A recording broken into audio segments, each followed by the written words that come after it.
what the person's talking about. I know.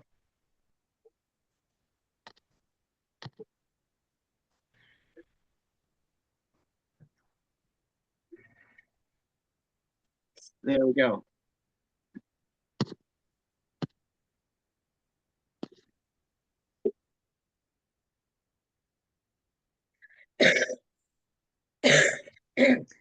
All right, it is 7 a.m. I hear that the recording is in progress. And as your immediate past president, it's my turn to call the meeting to order. Again, the weather outside is frightful, but those of you who came in person are the most delightful, and the rest of us are very appreciative for the Zoom setup so that we may Zoom in. I would love to start usually with any announcements that are necessary, and I'll wrap up with announcements also if someone thinks of something they would like to share.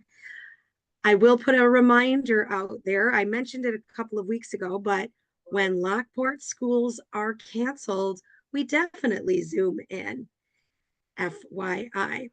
We also will be Zoom only on December 26th, looking ahead. So remind yourselves of that as well. It is technically the first meeting of the month, therefore somewhat of an open house. We had put it out there a little bit. I wonder, I'm going to guess that we maybe don't have any guests in the house. And I'm not sure. I don't see any guests online. I baked a coffee cake. I'm not even kidding. I was going to bring it. That's not happening. All right. Announcement. I see Les Robinson is the house. Congratulations on your first grandchild, Les. We all are excited for you. And Eric shared that post, our VP of PR. Awesome. Wonderful photos I saw. All right. Our pledge to the flag would be next. And I see the flag on the lectern, so you can see that. And if you're in the room, they're standing. Fabulous. I pledge allegiance to the flag of the United States of America and to the republic for which it stands, one nation under God, indivisible, with liberty and justice for all. Please be seated. And our inspiration of the day, does anyone have that right on them? I have to jump over to the right. I could not hear you, but I heard. Oh, fabulous. Jackie. Hello. I Hello. have the inspiration, I believe, this morning on this beautiful snowy day. The first thing I thought of was my dog. It's been almost a year since she's been gone. She loved a day like this. It was hard to get her to come back in the house. People probably thought I was a mean mom and kept her outside, but she loved it. I know that many of us have had pets in our life, and they add a lot to your life. I'm sorry for the people that never had that joy. As Mark Twain said, the more I know people, the more I love my dog. So enjoy your family pets, everyone. Thank you. Thank you, Jackie. Maeve was such a beautiful big dog, and this kind of weather, Jackie was right. I love the photos seeing Maeve. My little beagle, on the other hand, looks at me, and anytime there's rain or snow out, he's like, nah, I don't need to be outside. I can hold this. I can hold it for days. He's a cutie, getting blind, getting deaf. He's almost 14. Well, Maeve makes me remember, hug him all the time. So my little duck, I will give a hug all the time. I love our theme for the day. With that, if Steve is ready as Toastmaster of the day, I would be happy to hand off to him. And I do have a message from Eric Schneider, who was supposed to speak today.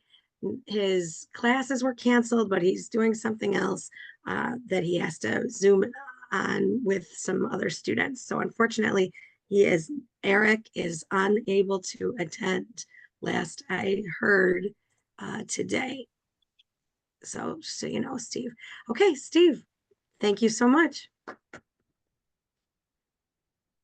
Okay, thank you for that information, because I thought, well, as of last night, I had this pretty well full, but of course, none of us can predict the weather. They claim they do, but I read the weather forecasts that they give us are about 50% accurate, which means you could do just as well looking outside and taking a good guess yourself. So we all deal with it in our way. I see not that many people out here today, and I don't blame you. But I gave a speech a couple of weeks ago, in fact, our last meeting, about a pet we recently acquired and the fun we're having with him. So that's when it occurred to me, what a wonderful theme to do the meeting around. Pets, our love of pets. And to go along with what Jackie said, I've always said that I've always gotten along with animals. Animals seem to like me. People, not so much.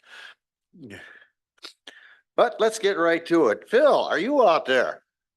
He is our wagmaster today, and I'd love to hear our word of the day. Come on there. Good morning, everybody. Steve, they don't like you, same as me, because we're cantankerous. Cantankerous. The more cantankerous we get. And speaking of cantankerous, that's the word of the day. Oh. Now, how does that relate to pets? Well, one of its meaning is orneriness. Having two dogs, one recently passed away, the other one about a year ago. They were just wonderful pets. They'd always come to you. They always were full of joy. Wonderful pets. We have a cat. We are put here to serve her. When I do not take her out on the porch fast enough or get her food, she gets cantankerous. She gives me a dirty look. She'll sit there. Why isn't my water changed? She's not saying it verbally, but I can feel it. She is very cantankerous. Yeah. So that's your word of the day, and that's how I found it to fill in for the word pets, for our theme pets. I will also be looking for Oz, and I will also be the grammarian. As we progress in this journey of Toastmasters, we will need to spread it out again and have 3 people do this job rather than 1 when we have enough members in attendance at each meeting. That's my word for today. Cantankerous. Stephen, you're on your own, Mr. Toastmaster. Thank you, Phil. Cantankerous. I invite everybody to use the word cantankerous, and I invite anybody that gets up here for any reason to tell us about your pets or your opposition to them, whichever.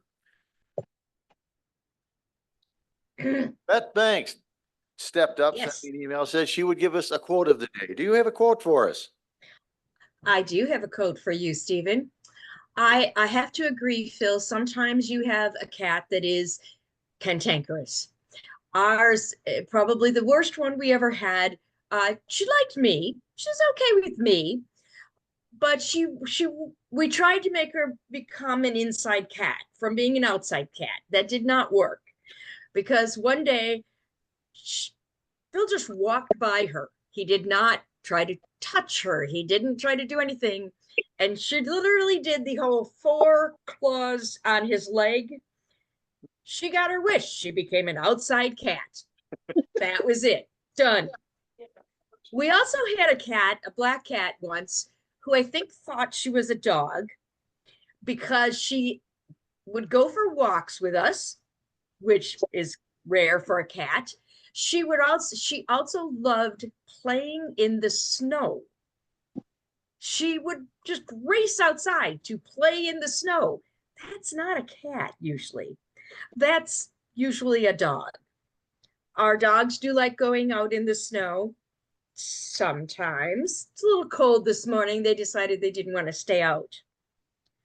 According to Andy Rooney, the average dog is a nicer person than the average person. Max Eastman said, dogs laugh, but they laugh with their tails.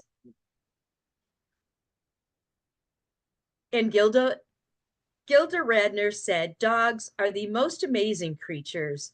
They give unconditional love. Thank you, Mr. Toastmaster. Those are my quotes for the day. Thank you. Is Nancy Ferry out there? She's right here.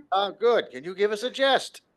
I can. First, I want to tell you that I have 2 dogs, and they're not like cats at all. They're not very cantankerous. They're people pleasers. They're both rescues, so they want to do anything to keep us happy. Oh, and there's a picture of my dog just above them, both of them actually, because it's the only wall that doesn't have anything else on it. Let me see. Why are dogs terrible dancers? Because they have 2 left feet. Dogs have a secret to life of handling every situation. Maybe we should do this too, but probably not in public. If you can't play with it, eat it, or bury it, just pee on it and walk away.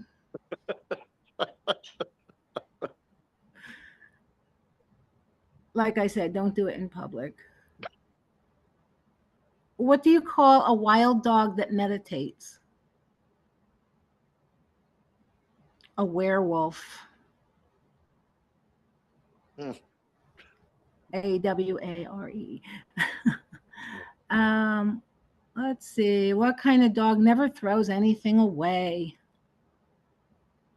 A hoarder collie.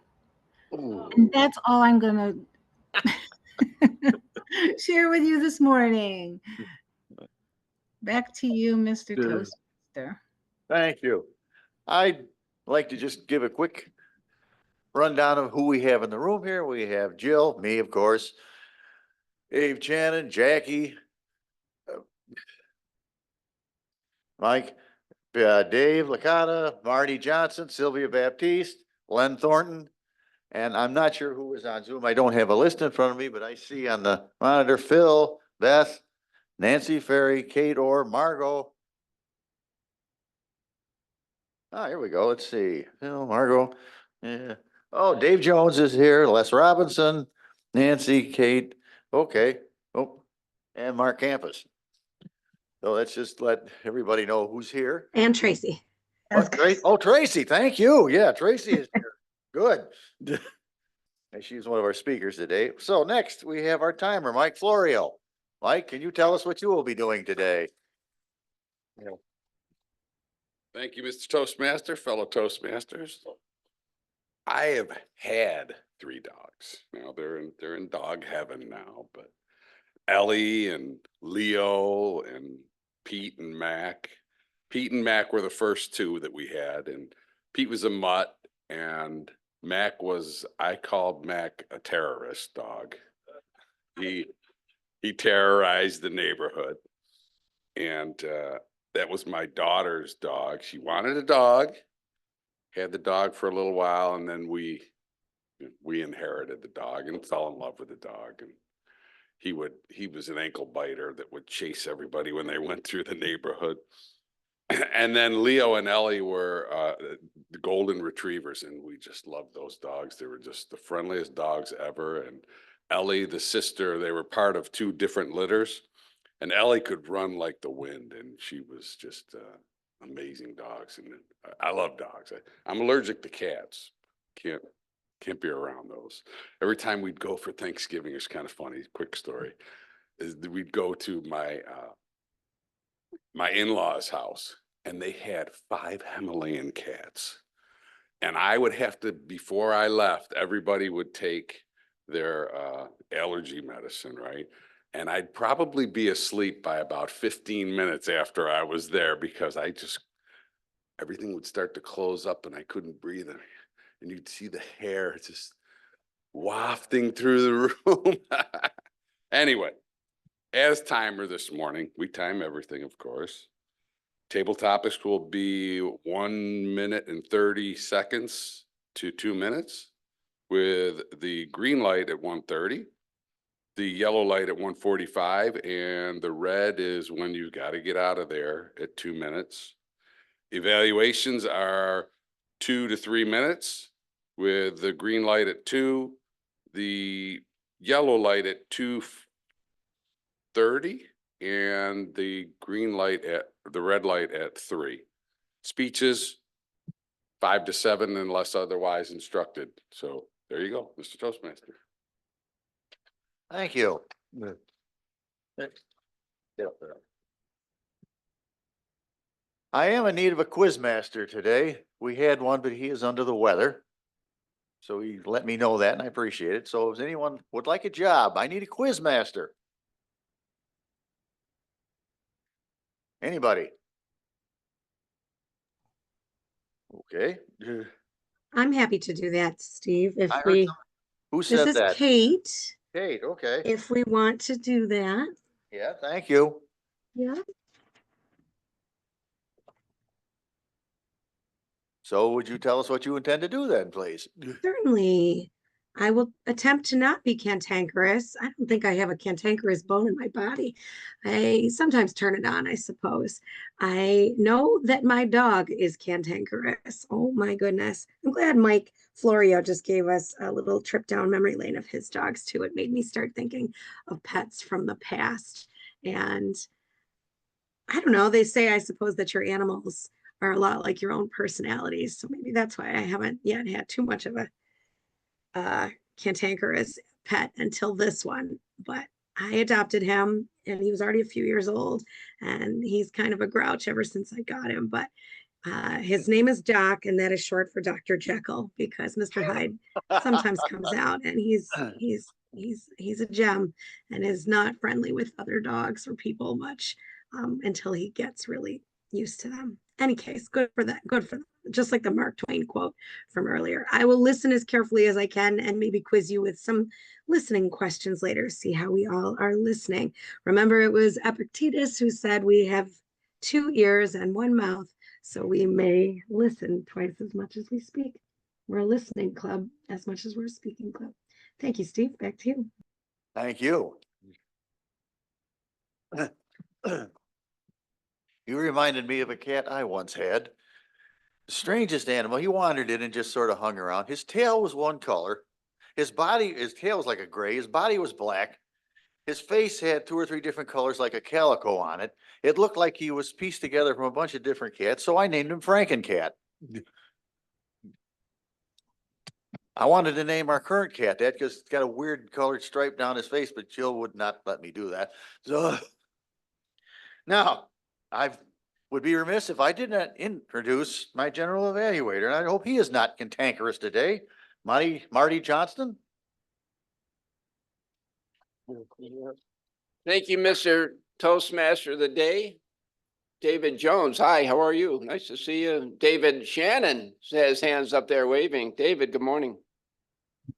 My job as general evaluator today will be to evaluate the general tone of the meeting, specifically the Toastmaster of the Day and the evaluators, and I will not be cantankerous in that regard. I can tell you that I did have a pet that was cantankerous. Many years ago, I had a beagle, and periodically I would take him running, and sometimes we'd have to cross over the canal, so we'd have to go over the bridge, naturally. But the beagle, when he was on a leash, he always would put the brakes on. I don't know if you've ever had that with dogs going places. They put the brakes on, they would not move. They would not cross the bridge. And I don't know if it was the metal on the bridge, it was the snow or the ice or the cold, whatever it was, or that they just didn't have any control and they saw below what was below, or the framework of the bridge, probably a combination. But I'll never forget, he always used to put the brakes on. I think I had to carry him across the bridge. Mr. Toastmaster of the Day, back to you, Stephen. Thank you. Thank you, Marty. This time I'd like to offer a toast to our pets. Here, here, they make our lives better, and we're glad they're part of them. That and I needed some coffee. Okay, Marty's taller than I am. Before we move on to table topics, I'll give you a quick update. on this cat we acquired. She is still in the garage. She's still hiding. I think we know where now, though. I got a bench out there, a workbench, and there's an old 6-cylinder engine there, and I think she's hiding in behind that. And she will not come out to see. We actually had the woman who brought her to us to come out there and sit for a while, see if she'd come out for her. And still no go. She's still eating well. The food's disappearing. The litter pan's definitely being used. But I will talk about that later, that this may take a while. So now I believe Les Robinson is out there. Are you ready to do table topics, sir? Good morning, everybody. And today we're going to do table topics. We do a little bit differently. So it's going to be a cantankerous morning. So give me a second. I have to get the first candidate over here.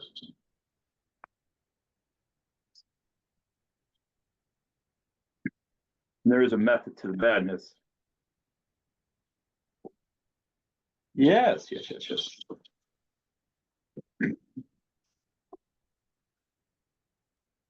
This is Santa Gooch. Why is that? So, yes, how many? Now, this is going to be a little bit differently. If you'd like to volunteer, and how many times you've actually had to dress up your animal that did not like it? Is there anybody? See how much Gooch likes it? They dressed up their animal during the holidays and their animal goes crazy. Does anybody like to talk about that? Okay, Kate, go forward. My cantankerous Doc. I have a costume for our Day of the Dead party for Doc. Doc can't be around for most of the party because he's not so friendly. But we have every year a sombrero and a kerchief for him to fit with the Mexican theme of our Halloween Day of the Dead party. And this year I found a little black unitard with the skeleton and a stuffed taco. And so we did a couple photo shoots, but they were very fast, not like some who take hundreds of photos. It was, all right, take the photo. And if Eric was here, he would know because he was a part of it. And yes, Doc is cantankerous. So I don't try to force it. It's just a quick, oh, this is funny. And he doesn't chew anything. He just kind of looks at me like, really? A little bit of a struggle. And then, come on, Mom, really? And I take everything back off again. But that is definitely something I love to see at the pet stores, all the little costumes, but I never buy more than just the Halloween one. I see the little sweaters and I see the little Christmas outfits, and my goodness, they have gotten crazy for sure. I am watching for the time. Maybe I haven't hit time yet. I don't think I've ever dressed up any of my other pets. Your poor Gooch looked like, really, Dad? Really? Santa Gooch is very cute, though. I appreciate the question.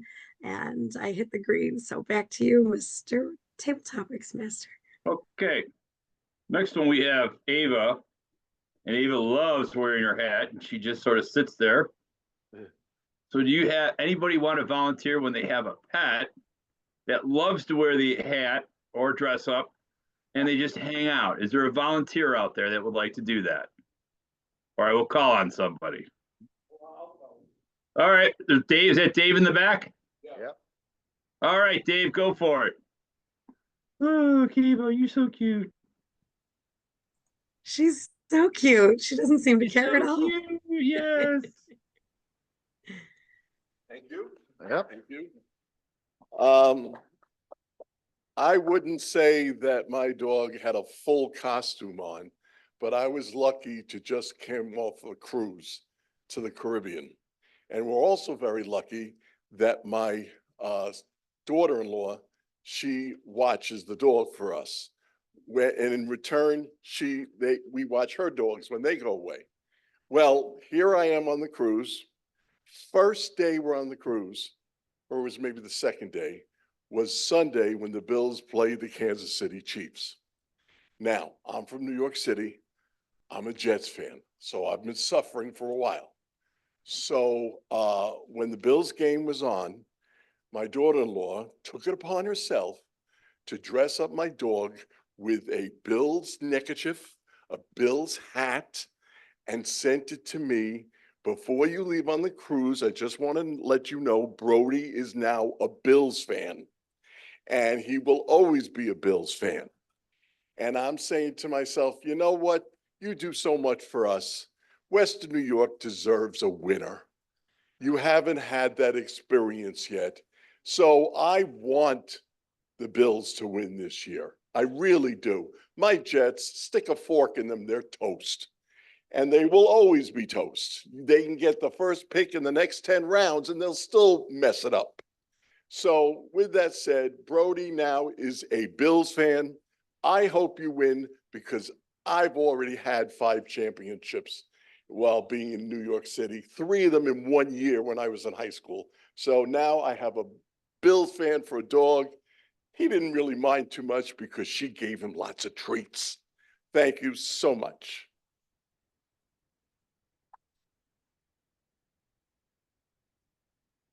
All right. Now, one other thing I will do is when I had I'm still dealing with my knee replacement, and I was, for the first week and a half, I was downstairs sleeping on the recliner with my leg up in the ice machine. And every night this one would sleep on the couch, wouldn't sleep, would keep her eyes open and stay awake. The other one kind of slept. So when anybody had any surgeries, not getting anything particular, were there animals like the guardians watching over them? Does anybody want to talk about that, or we'll just randomly pick somebody for a pet story? Nobody? Phil Russell. You always have a good, humorous pet story, so let's go with you. Yes. Mr. Topics Master, fellow Toastmasters, I have a few pet stories because we've had a few pets. The only one that's been cantankerous is that cat recently. Way back when couldn't even remember because I was in the bassinet. We got a dog. It was a Taffy. Taffy, mom had me, Molly 2.5 years, 3 years earlier. So Molly wanted a dog. So she went out and got a dog for mom. Named it Taffy. Oh, Taffy was a great little dog, except one day it just disappeared. Mom said, oh, somebody came along and stole it. Oh, okay, we all believe that. I found out later not to believe it. I'm going to tell you why. Jeannie, my youngest sister, had a mouse. She liked the mouse, a little white mouse. But the white mouse went into a new rug that my mother bought that she wanted to use at the house on the lake when she moved in. The little white mouse went in and chewed up on some of that.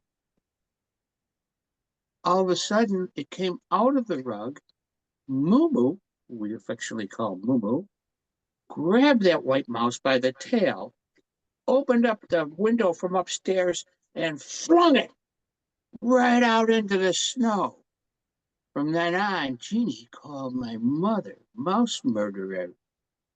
Oh, these things do happen to pets at times because we've had a bunch of them and we've always had fun, and they do. They really bring a great deal of joy to your life. Mr. Taxmaster. Thank you. So now we're going to only have 2 speakers, correct, Steve? Yeah, we're short of speakers, so if you could do All a right. few more table topics, it would be We'll good. do one more. Okay. I'm going to pick, is Mike Licata still there?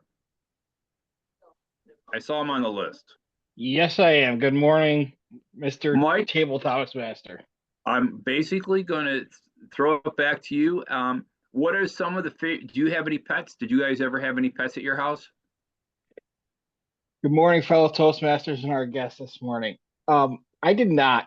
Growing up, we had my grandmother many moons ago gave us two cats that lasted, I think, less than 90 days.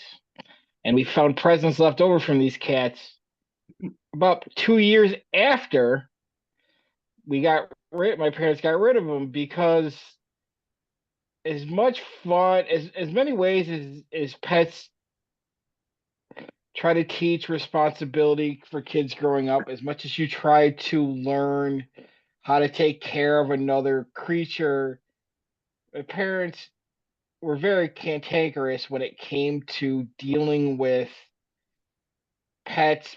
And so we never had the opportunity after those two initial cats. We were younger, and like every other common theme, the parents always ended up taking care of the animals instead of what they're normally used for, which is for the children and things like that.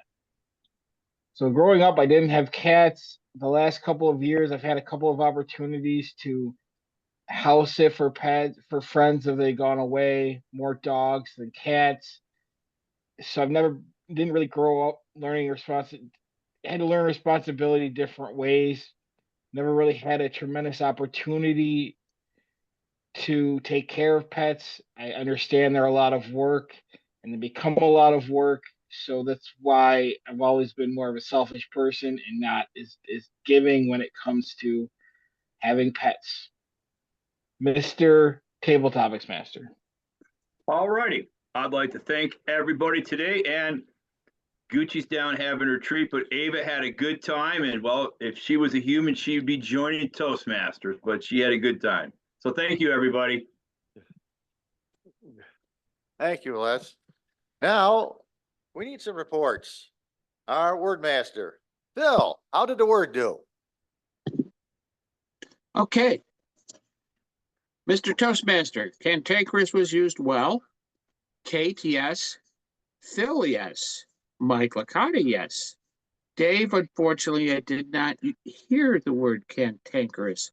And one of the reasons I picked cantankerous is because that's one of those words that you can recognize quickly. It's not a usual word. Mr. Toastmaster. Thank you, Phil. Now we need a timer's report. There you go. Thank you, Mr. Toastmaster. All of our contestants qualified. Kate at 136, Dave at 151, Phil at 205, and Mike Licata at 142. Thank you. So that means Kate Orr, Phil Russell, and Mike Licata qualified. Dave, apparently you didn't use the word of the day. Yeah, bad boy. Bad boy, bad boy. So vote for one of those, and I'm sure it will be up online for you people.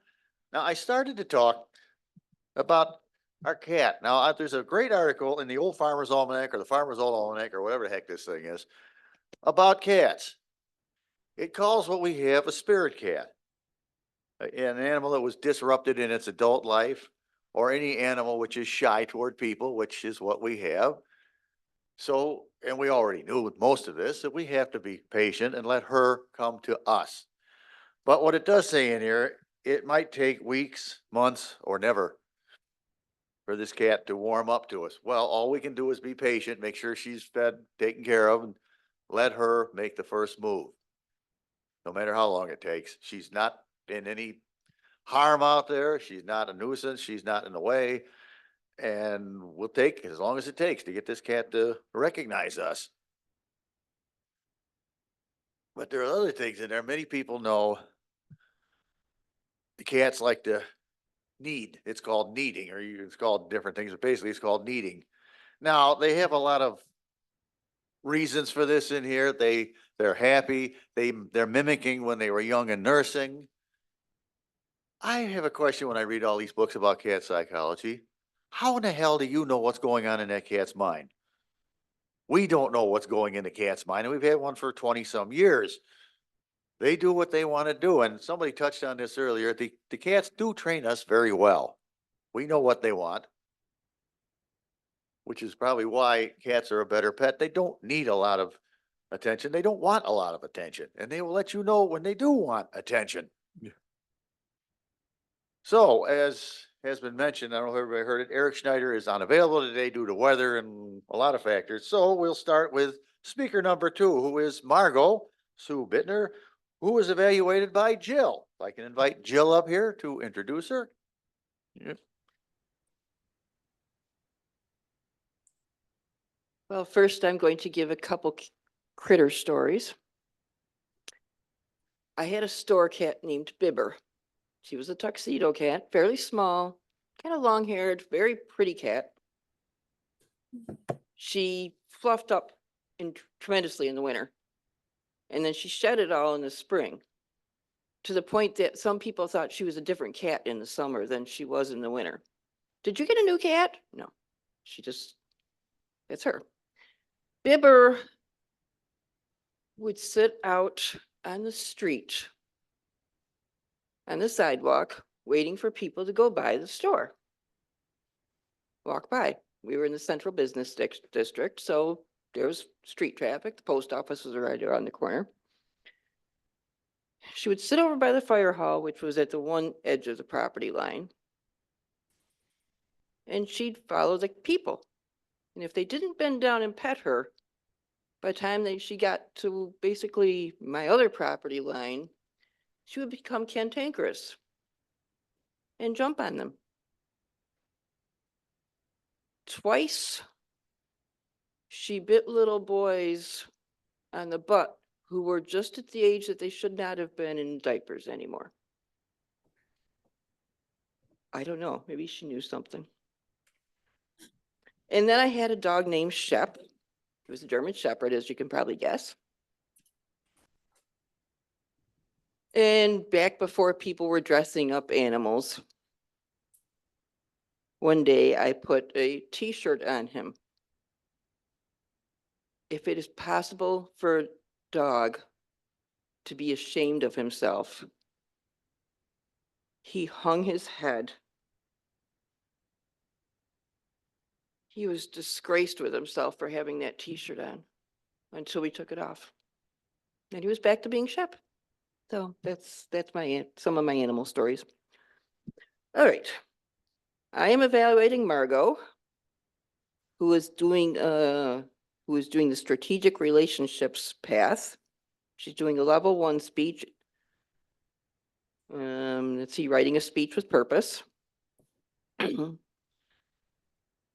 The purpose of this project is to learn or review basic methods for writing a speech with a defined purpose and to present an well-organized speech on any topic, which I would assume Margot is quite capable of doing, but we'll let her show us. And her speech title is Introduce the Speaker, and it's 5 to 7 minutes. Go ahead, Margot. Good morning, everyone. When you go on to Toastmasters and you're putting in your speech title, all of us see that little box that says, what do you want in your introduction? And I thought I had put one in there. But when you look at that box, it might make you very cantankerous. Because the question is, what goes in there? What information do we need to introduce the speaker? Because when you introduce the speaker, you're setting the tone for that speech or for that meeting. Now, as we've gone through the roles, Steve was introducing each person who had a role by what their role was. And that's great because we knew what was coming. But with a speech, you need a little more information. In fact, you need 4 pieces of information. You want to answer 4 questions. Why this speaker? Why this audience? Why this time? And finally, why this subject? So let's take them one by one. Why this speaker? When you are asked to speak, you are being recognized as an expert in whatever the topic is. If it's for work, it's because you have a certain skill. People say, well, it's just Toastmasters. Well, it's not just Toastmasters. If Mike Florio puts you on the schedule to do a speech, he thinks you're special enough to get up there in front of the audience. So take pride in the fact that you've been asked to speak. And what would we want to know in that little box or in anything else about the speaker? If it's for Toastmasters, what degrees do you have in Toastmasters? How long have you been with us? Another thing you might want to share is your background for the speech. Now, Mike Licata, and he knows I was going to pick on him a little bit, loves to give speeches about baseball. When he speaks about baseball, we need to know that he's a baseball umpire. We don't need to know that he tells the ghost story at Margin Manor. We want to give him the gravitas to present the topic that he has selected. So when you are introducing the speaker, it's what makes you special to do this. To introduce the speaker, I'm a DTM. I've done the speech and the specialty speeches under Legacy. I can't tell you how many times, but that's my background for giving the speech. Why this audience? Sometimes it's because we're Toastmasters. Now, a few weeks ago, Zach came to us and he gave a speech that he was going to give in Texas for his business. So in his introduction, he let us know we had to all pretend to be part of his business. Dave Licata one time gave a speech asking for a raise. And in his introduction, he wanted us all to pretend we are his boss. And at the end, by our applause, make sure he got his raise. So when you do the introduction, tell us what audience you're addressing. How many speeches have I done where I've practiced for Lions, practiced for my temple, practiced for a group that may not be what Toastmasters is, but I let you know what I'm doing. Why this time? Well, why this time? Number one, it's the next speech in the group. Sometimes it's that simple. But sometimes there's a special reason for giving this speech. I remember the beautiful eulogy that Marty Johnston gave a while ago. And he explained in his introduction what the timeline was in life and why he was giving this eulogy.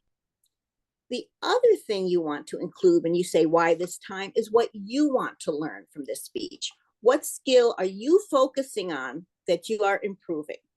Because in Toastmasters, everything we do is aiming toward improving what we're doing.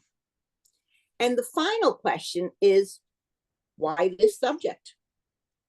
Why this subject? Does it fit the theme of the meeting? Is it a story you feel you need to share? Is it something you want to research and learn about? When you take all those factors together and you put them in order or change the order and put them as an actual presentation, it is a mini speech. And that's what an introduction is. However, as we all know, there's one exception to doing this: contests. When we give a contest introduction, and sometimes we do it during our Toastmasters meetings, we say the speaker's name, we say the speaker's title, we say the speaker's title, we say the speaker's name. Why? Well, it's quite simple. You don't want to give the judges any indication of what's coming. Because if you do a true introduction, you say, so-and-so is going to speak and they're new to Toastmasters versus Johnny Jones is going to speak and has their DTM, it's going to give you a whole different view of the speaker before you even start. So please think about writing your own evaluation or your own introduction. Talk to your evaluator, have your evaluator write it for you. Contact the Toastmasters and ask for some help, or I'd be happy to do it. But in addition to giving the introduction of what you're doing, it sets the atmosphere, it gives some understanding. And instead of going from speech to speech, it gives all of us a chance to prepare to listen to whatever the presentation is. So why the speaker? Why this audience? Why this time? Why this subject? Ask for help. I'd be happy to help you improve your introductions. Mr. Toastmaster.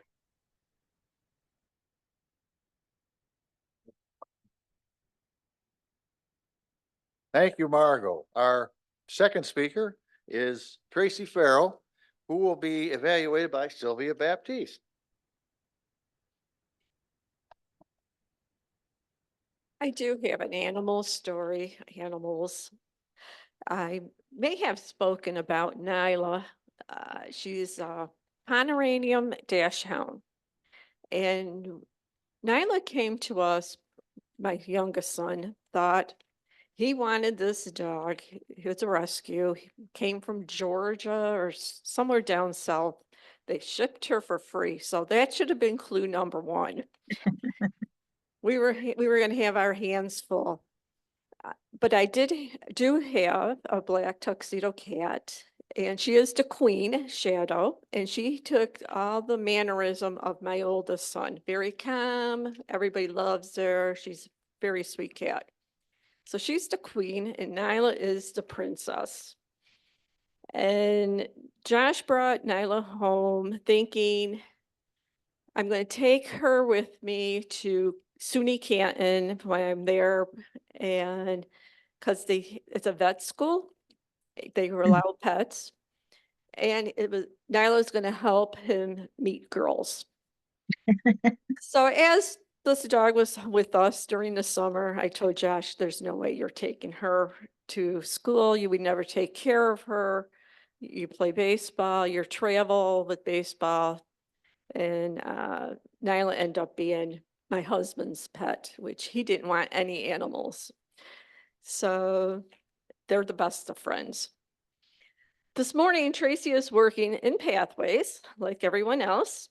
Her project is Persuasive Influence Level 3, Understanding Conflict Resolution. This project is designed to introduce conflict resolution strategies and provide opportunity to resolve a conflict scenario within an interactive activity. Timer, it's 5 to 7 minutes. And the title of Tracy's speech is For the Good of Conflict. Tracy Farrell.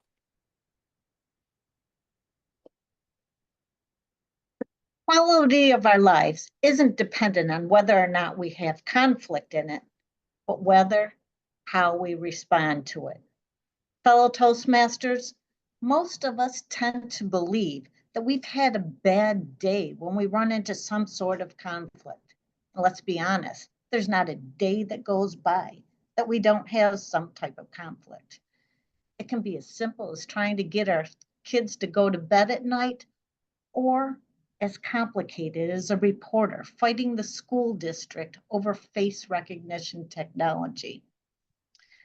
We all live complicated lives, and conflict happens whenever there's disharmony between two people, trying to get your child to sleep at the end of the night, or ideas, a school district purchasing software to keep their students safe, and a man who believes the software is ridiculously expensive, ineffective, and an infraction on people's privacy.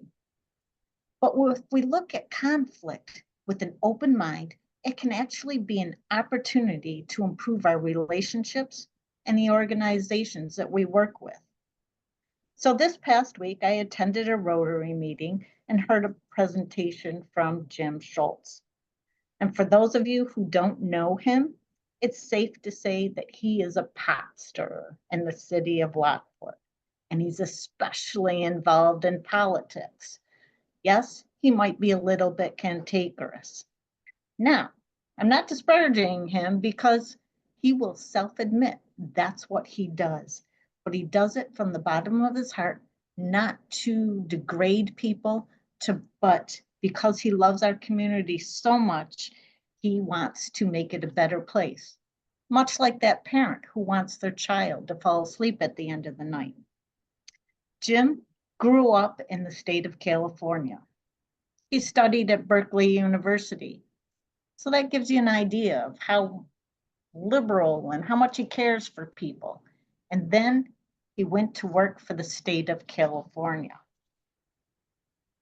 In his work, he met a single mother whose child had cancer. And they couldn't keep their health insurance because this was back in the 80s when the insurance companies would routinely drop you if your expenses became too much. Naturally, this poor woman was having trouble keeping her insurance, running into debt, and going deeper and deeper into that debt that would have followed her for the rest of her life. Jim was able to work with the state, pass laws to allow this mother to keep her insurance. And actually, these laws were the forerunner of the Affordable Care Act, which forbids insurance companies from denying coverage due to pre-existing conditions. 30 years later, Jim lands in the city of Lockport, and he has become famous for putting an end to face recognition technology in our school system. He was a dog with a bone in it, very persistent on it. The school district was spending $2.7 million on new technology from a small little company in Canada that had promised so many things. It was a startup company. They promised so much, but it would be very difficult for it to deliver on these promises. In the end, Jim won, and the school system no longer has this technology. And furthermore, Governor Hochul has banned this type of technology in schools all across the state. His newest bone is a corruption at the off-track betting. And he's very good about this. He looks at both the Republicans and Democrats, puts their feet to the fire. It's going to play out over the next year, and it's going to be really interesting to watch. But what's even more interesting is how does one man affect all this change by himself? He doesn't have a whole group of people picketing in front of a municipal building, and he doesn't have a band of protesters marching up and down Main Street over his causes. Instead, he does something a little bit different. He identifies a problem and researches those issues. He will routinely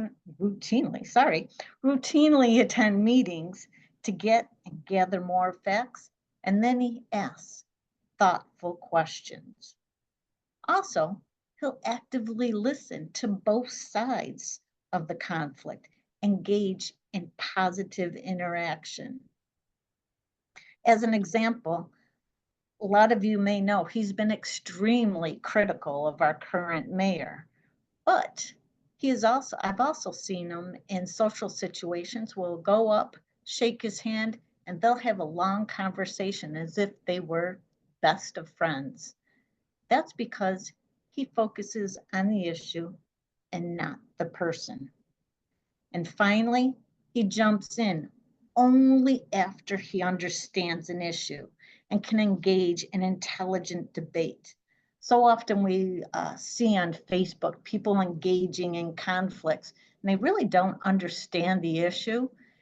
And at that point, people know that you don't know. You've lost, they'll tune you out, and you have lost the power to persuade them in any way. And this same example also applies to triangulating an issue. Just because somebody else did it wrong doesn't mean it's right for me to do it wrong too. So he's very aware of that. What makes Jim so successful? It's his ability to identify conflict, thoroughly understand both sides of the issue, and his motivation is to make our community a better place. He does it out of love, not to be so cantankerous, as we might say. As Ronald Reagan famously said, peace is not the end of conflict, but the ability to handle conflict by peaceful means. Mr. Toastmaster.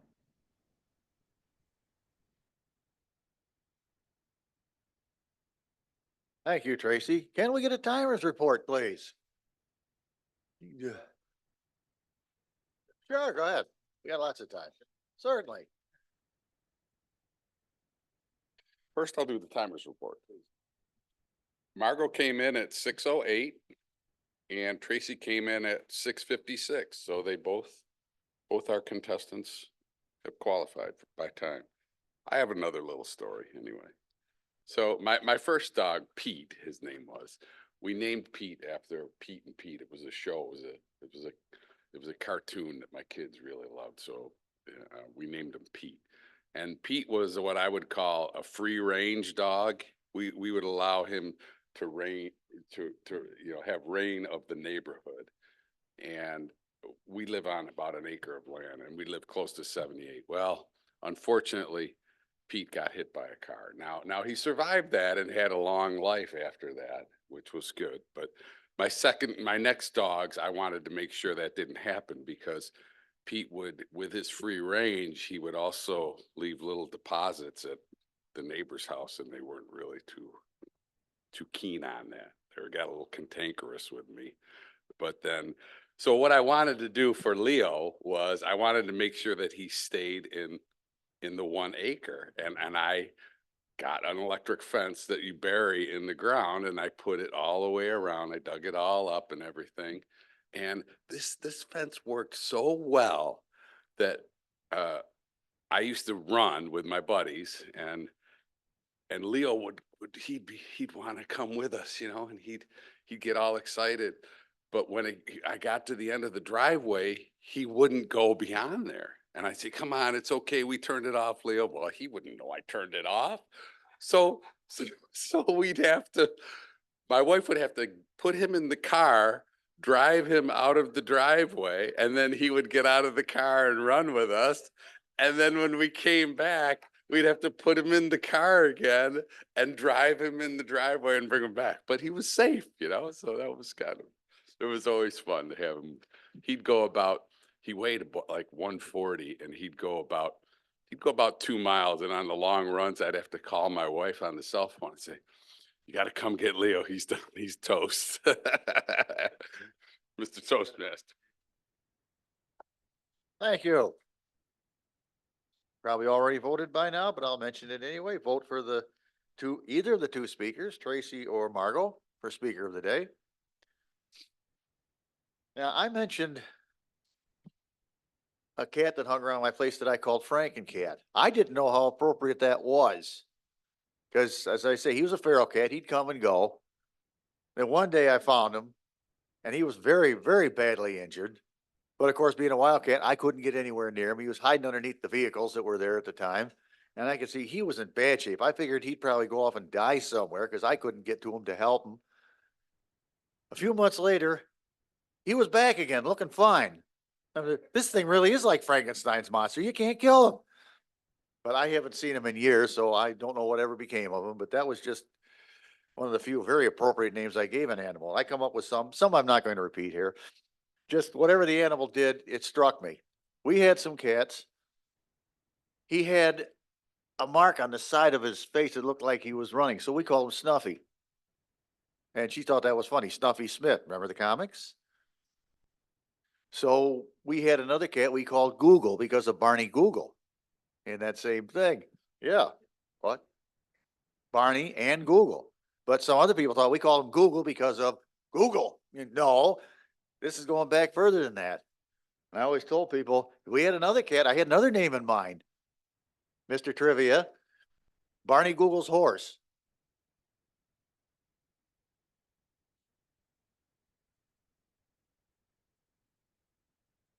Yes, they have. Yeah, that's what reminded me of all of this.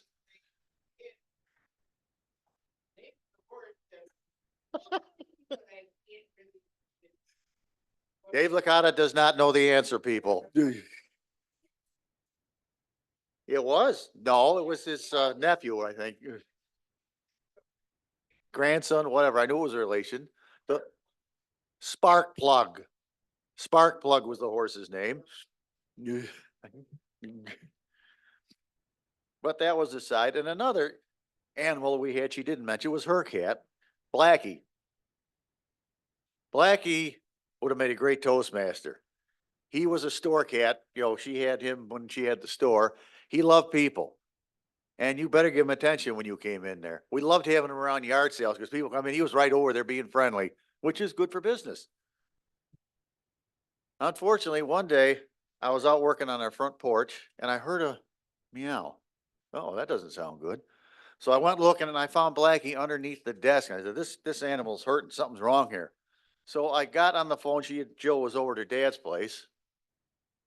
And I called Jill home and said, Blackie's not well. And before she got there, he died in my arms. That's the downside of having pets. We live longer than they do. That's not a good reason not to have one. But at any rate, that's only about the only downer I have today, but that was very moving to me. Now, when I chose this topic today, I'm thinking it's not so much about me getting up here and running my mouth, much as I like to do that.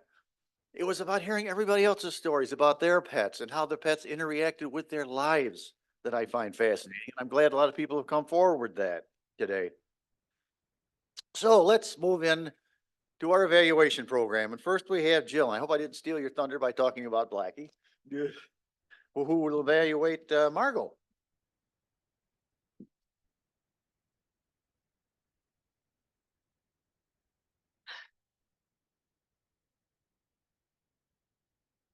Blackie died 11 days after my mother died. So it was especially difficult. Okay. To my evaluation. Margot. She says she put their speech introduction in there, and I believe she probably did, but just like Steve says, yes, she did. Just like some of many things about Toastmasters, it's not as obvious that it's there. So of course it didn't get pulled up and read. But this was a good speech to tell us why we need to do these speech introductions. And the 4 questions about why the speech, the speaker, the audience, the time, the subject. It had a good purpose. Purpose that maybe we should pay attention to making these introductions more regular. But as far as Margot's speech, of course she excelled at her vocabulary. We all know she's going to do that. It's just a given. She excelled, like I said, about telling us what the speech was about, why, what it was for. And I'm going to use one of the words that we say not to use here. Margot's gestures, she had some. They were sort of visible. But they weren't, because she was sitting at a desk instead of standing up for us to view herself. And occasionally we saw them coming up above the table. So you could see that she was doing them, but they weren't there.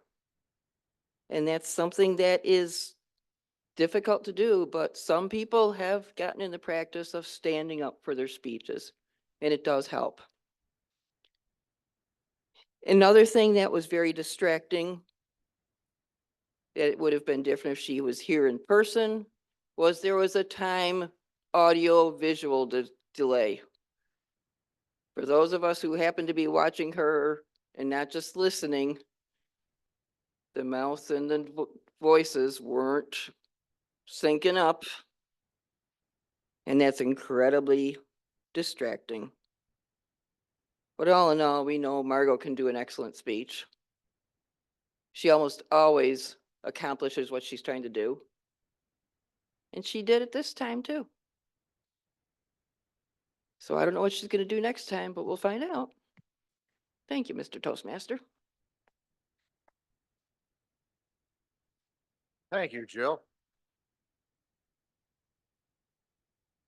I have to agree with that. I have a love-hate relationship with all technology, as anybody knows me knows. Now, I would rather look at a live audience. I need the reaction. I need the feedback. However, having all this Zoom here allows all these people that I'm looking at on the screen to participate in this meeting who otherwise couldn't. So that's a good thing. So as I say, it's a love-hate. We got to have a balance here of that. There are some downsides to it that we all need to address. Yeah, Dave, all you people that didn't show up today, Dave brought this beautiful plate of pastries that we're enjoying. So let's get on to our second evaluator, who is Sylvia Baptiste, who will evaluate Tracy.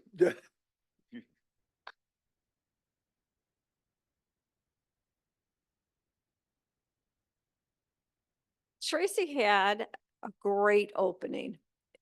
I unfortunately was walking back to my seat when she started, but I heard it. And I could tell how upbeat she was, the vocal variety, that she used the great tone, great pace, volume, good facial expressions. She smiled during her speech at times. And I don't think we mention that a lot, or very often, I should say. She was enthusiastic about giving this speech, and that sets the tone of the whole speech to me, then, in my opinion. She drew us in by her language and her upbeat, as I said, and understanding of the topic. Now, Tracy, I have to admit, I did some research on this conflict resolution because, boy, we have a tons of conflict where I work at times. You work with women, you got conflict, everybody's catty. So I did a little bit of research and I wanted to make sure you mentioned a couple strategies, and your example with Jim was perfect. You hit almost all of those strategies. Active, listening that he did, collaborating, communications, setting down some rules. You just hit it, and I was pleased to see that. So I couldn't say you need to improve on that part. I couldn't find anything for you to improve. The thing that I would like you to work on, and I understand today because I'm looking out the window here with the snow, it's like you're in a snow globe here with the windows, is come here and redo this presentation. And I think if you come here, use a handless mic, move this lectern out of the way, you would draw us in more. And that's probably the only thing I could ask you to do. Also, got 2 pagers, sorry. That was the other thing. You had to start over. And I did, like I said, a little homework on this thing. And I started also looking at our YouTube of past presentations. And I pulled one of yours up. You have improved 98%, I'll say, 99%. The one that I watched, you had many start overs and you kept on saying sorry. You had only one today. Great job. So my challenge to you is watch the YouTubes, because I learned something yesterday by doing that. And keep up the great work. I mean, the great beginning, the great ending with Reagan's quote, and the enthusiasm. Thank you.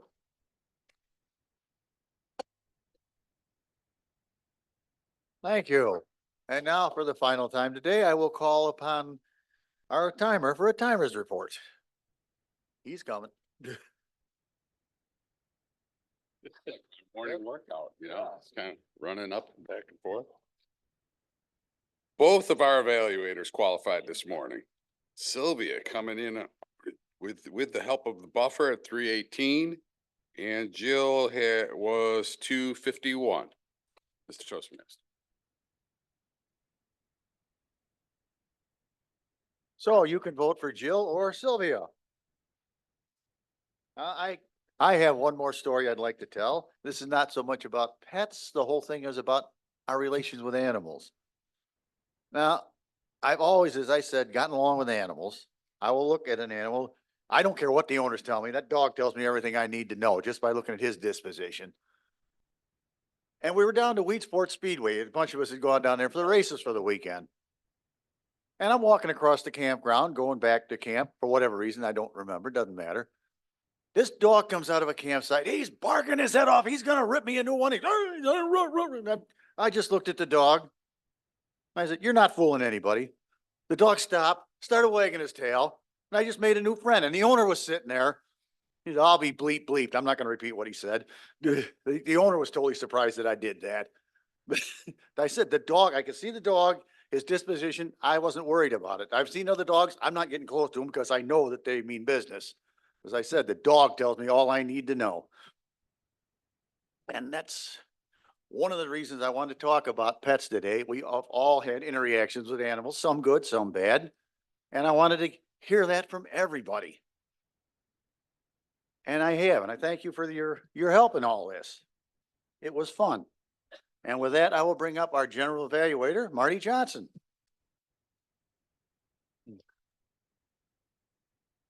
Thank you, Mr. Toastmaster, fellow Toastmasters.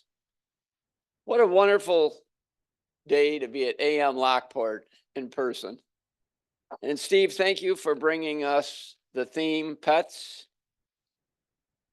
You had a printed agenda. I specifically liked how you incorporated the animals on there, the pets. I thought that was beautiful. Jill gets the credit. Way to go, Jill. Beautiful. The agenda, printed agenda, had plenty of agendas. You emailed the membership to remind us that there were a couple roles to be filled. You took care of the housekeeping, and there was only one role we needed to fill, which was the quizmaster, and Kate graciously took upon the role of quizmaster. So thank you, Stephen. You had good filler. You had an extra table topic, and we are on time because we didn't have that third speaker. Everything's running fairly smoothly this morning. The only thing I would say, Stephen, I know it's hard when you're up here, probably to try to, I know you had your coffee and I was going to go get you another coffee because you needed some. I was going to say perhaps maybe with the applause, it's hard to try to lead the applause when you're handling different things up here, but maybe just try to lead the applause more. Other than that, I think you did a wonderful job, Stephen.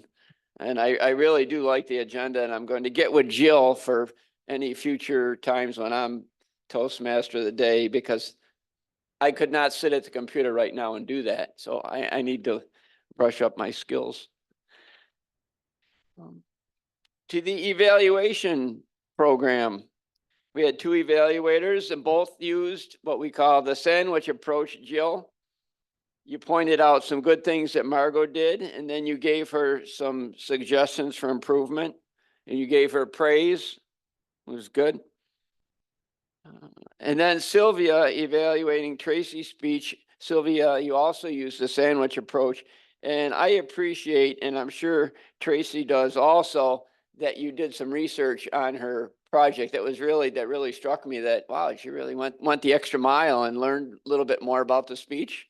You don't hear that too often. And I think that will help Tracy immensely, the feedback you gave. And you noted some improvements by the research and the video you watched. You noticed some improvements. I'm sure that made her feel good, and is leading her down that road to I think you mentioned startovers, which she was working on. And I think that's a really wonderful way of giving the feedback. That concludes my general evaluation. Well done. Thank you, Stephen. Thank you, Marty. Now we'll move on to our regular reports. Our quizmaster, Kate, are you ready to quiz us? I am ready for a quiz. I see we have time, so I have a nice page full. How are we listening today? Thinking about the names of the pets that we mentioned today. Let's think about the names. How carefully were we listening? Jackie's dog, who loved the snow. You may have met her, so you remember. What's Jackie's beautiful dog's name? Maeve. Maeve. Les's dogs dressed up today are named what? Ava? Keegan, And something there's else. Ava. That one's Ava. And the cantankerous one There's is Gooch. Gooch. All right. David Shannon very briefly mentioned his dog's name just once, I think. It's a cute name. I know a little boy named this, and well, he's a teenager now, but He's kind of like a puppy. He's kind of reminds me of that. Barodi. Mom, you know what I'm talking about. All right. My dog is Doc. What is Doc short for? Anybody remember? Dr. Jekyll. Dr. Jekyll. Phil's childhood memory. It's kind of a candy. Remember what Phil mentioned. Then I felt like I wasn't listening myself because I thought it was a dog, and then I thought it was a mouse, and then I was not very sure. Taffy. Okay. Mike Licata, unnamed cats, 2 cats, but for how long? Less than how long did he have these 2? Probably named at the About time. 10 days. 10 days, 5 seconds, maybe less than 3 months. Oh, this isn't a name, but Jill, why did her one dog hang his head and appear ashamed when she did what? T-shirt, wearing T-shirt. Put him in a t-shirt. Dressed him up. Sylvia mentioned 2 pets, a princess and a queen, a southern dachshund named Nyla, and the black cat, the queen black cat. It's a good black animal's name. Shadow. Mike Florio, I didn't pay attention on the earliest ones, the names, if you mentioned them, just that they were passed. But then you did mention a couple of names. Anybody remember a couple of the dogs? The dog with 9 lives that got hit was Pete. He was fine. And then the one that got driven outside of the electric fence, a big dog, Leo. Steve mentioned several times the very appropriately named multicolored cat that he dubbed Frankencat. Frankencat. And then Jill's memories, and the store cat started as a store cat, also by the color. Yeah, Blackie. And this was funny. The last name question, Barney Google's horse. Sparkplug. I heard it several places. Sparkplug. Everyone in the room was saying that.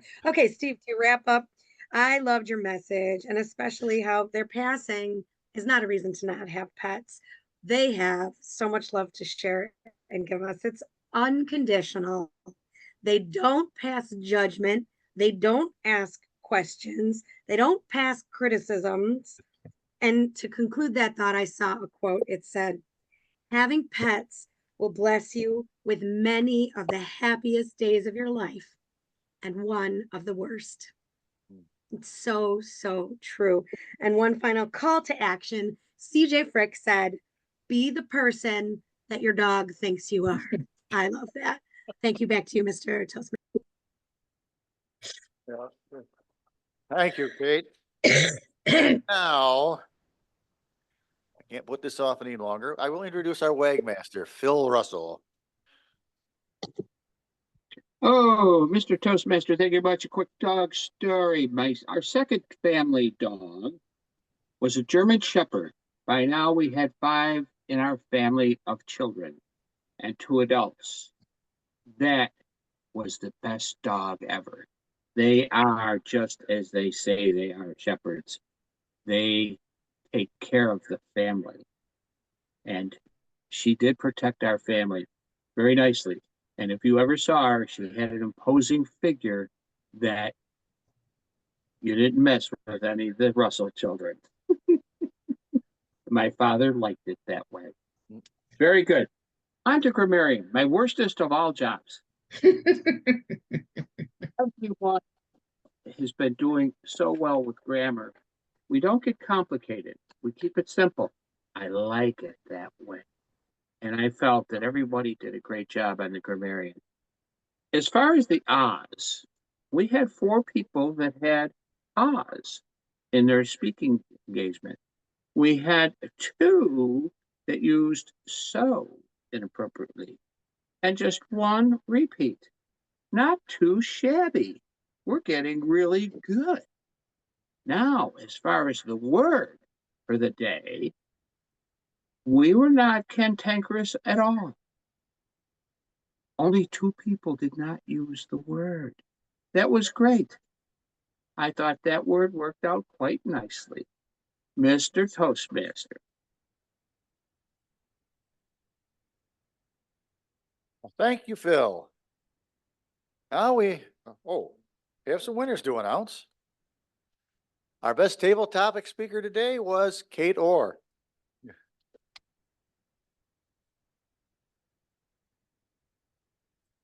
Our best evaluator today was Sylvia Baptiste.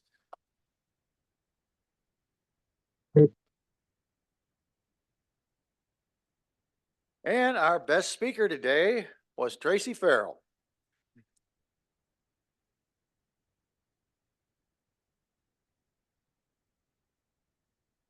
Now we have, yeah, that's a good idea, Sylvia. We have our 50-50.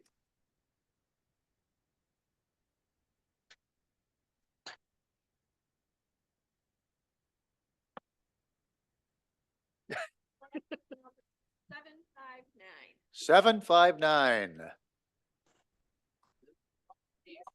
Yeah. We have a winner.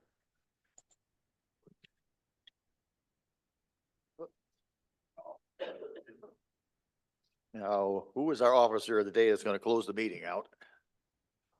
Oh, That yeah, is we'll do me. announcements. Yeah, okay. We do have announcements here too. Yeah. All right, I'll jump in here. David Jones has graciously invited us to their first District 37 officer training this Saturday morning. I think I might do it. I am an officer in Rhetorical Roar right now. If what time is that, David? I wasn't able to. I downloaded it, but then It starts at 8:15, but I believe the officer training is 10:45. But we have a lot of good guest speakers, including our regional advisor. okay, that sounds amazing. And it's a leadership institute, which is always an excellent way of increasing our leadership skills. So I will be sharing that to the District 65 leaders and the rest of the district. And I think that David Shannon or someone came up. Is there someone in the room David Shannon does who have has an something to say. announcement? All right, great, David. Good morning again. I'd like to just share a story about another dog named Brody. My first Brody was a Cocker Spaniel rescue. A wonderful dog if you approached him just the way he wanted you to. And it was when I had little toddlers and he turned around and he nipped at my toddler daughter. And we had to make the horrible decision, Brody or Debbie? Well, Brody needed a new home. Good end of the story was that I was working at the school for the deaf and there was somebody there who says, I'll take Brody. Don't worry about it. We don't have kids. We'll handle her. Well, Brody just landed in Shangri-La because these people moved. They moved from New York to California. And I got a letter that Brody now gets walked on the beaches of Malibu. And he loves it. And so he ended up in a great place. And we didn't feel bad that he couldn't stay with my Debbie. Now, as far as my announcement, tonight, 7 p.m., I have another ASL lesson. If you go to ASL Toastmasters Club, that's the website that Dave Jones set up for me. And if you go there, there'll be the link to the Zoom meeting. And if you miss the meeting, there's a link to my YouTube page. Well, the lessons are being recorded and you can see them there. So tonight, it'll be Thursdays at 7 p.m., ASL Toastmasters Club. Hope to see some of you guys there if you have the time. Thank you.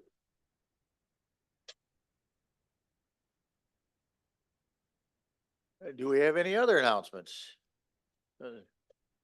Oh, Jill has an announcement. This is actually not an announcement. It's another animal story. Sort of.